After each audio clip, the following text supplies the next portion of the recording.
Spirituality जो है ये अल्फाज अंग्रेजी का अल्फाज है।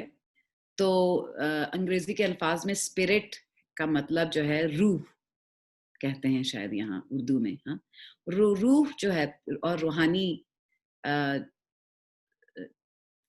I think you call it रूहानी, राइट, द स्पिरिचुअल।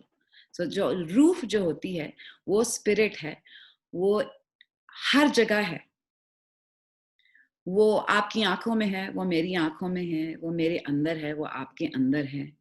वो एक जहाड़ में है, वो एक पहाड़ में है, वो एक एटम्स और मॉलिक्यूल से जो चीजें बनी हुई हैं, वो जैसे ये कप है, और ये कप जो है ये स्पेस है, मगर वो कंपैक्टेड स्पेस है, ये जमी हुई स्पेस है। तो आपको नजर आ रहा है कि ये फॉर्म है।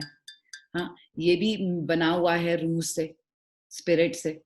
हर चीज जो है स्पिरिचुअलिटी में एक है, एक सोर्स से आई है, एक सोर्स से ही बनी है, और एक सोर्स में ही आप उठोगे और एक सोर्स में ही जाओगे।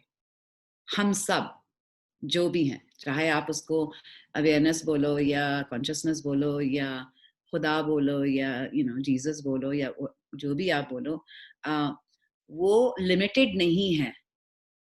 वो बिल्कुल लिमिटेड नहीं है कि कोई आदमी हो या कोई तीसरा पर्सन हो जिसका आपको सुनना है, क्योंकि स्पिरिट जो है आप ही हो, आपके अंदर है, और आपको जांच पड़ताल करनी है। तो स्पिरिचुअलिटी, जो ट्रू स्पिरिचुअलिटी है, उसमें जो ये प्रैक्टिसेस हैं वो है मेडिटेशन की प्रैक्टिस जो होती है। उसमें हर इंसान जो है ना, देखिए, हर इंसान अंदरूनी अमन ढूंढ रहा है, और जब आपके पास अंदरूनी अमन है तो आप बाहर भी वही करेंगे। आपके जो इनर होता है वो आउटर रिफ्लेक्ट करता है। तो अगर मैं बोलूं कि अगर आपको मोहब्बत चाहिए तो आप अंदरूनी जांच पड़ताल करिए, और आपकी हकीकी फितरत से मोहब्बत हो जाए आपको, तो आप सिर्फ मोहब्बत ही मोहब्बत देंगे। और अगर आपके पुरानी टेंडेंसीज आ जाएं कि आप वो नहीं दे रहे हैं मुझे मोहब्बत, तो मैं क्यों दूं एंड ऑल दैट, और वो लोग ऐसे हैं, वो लोग वैसे हैं, वो जो सब सीखा गया है हमने बचपन में। Our responses from our past, हमारे माजी के रिस्पॉन्सेज जो हैं सारे, अगर वो आता भी है तो आप देख लेते हैं दियारी से कि ये जो है सही चीज नहीं है।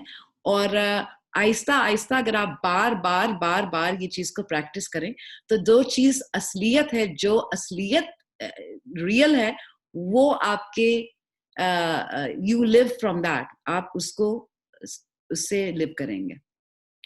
तो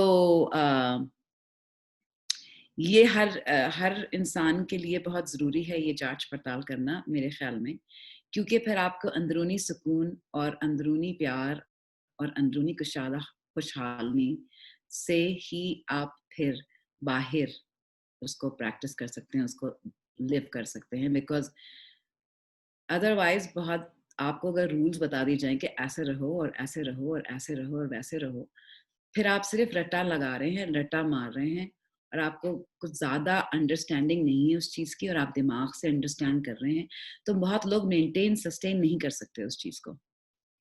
फिर अगर जैसे ही आपके फ्रेमवर्क में कोई और चीज आ गई जो आपको पसंद नहीं और आपके खिलाफ है, तो आप इमीडिएटली जो है ना, यू चेंज इनटू समबडी के अना के साथ। और यहाँ पे जब आपको ऑलरेडी डीप अंडरस्टैंडिंग है वननेस की, एकनेस की, आप सबसे पहले उसको अहमियत देंगे, और उसके बाद जो करना है वहां से उस बुनियाद से आप जो है जिंदगी गुजारेंगे।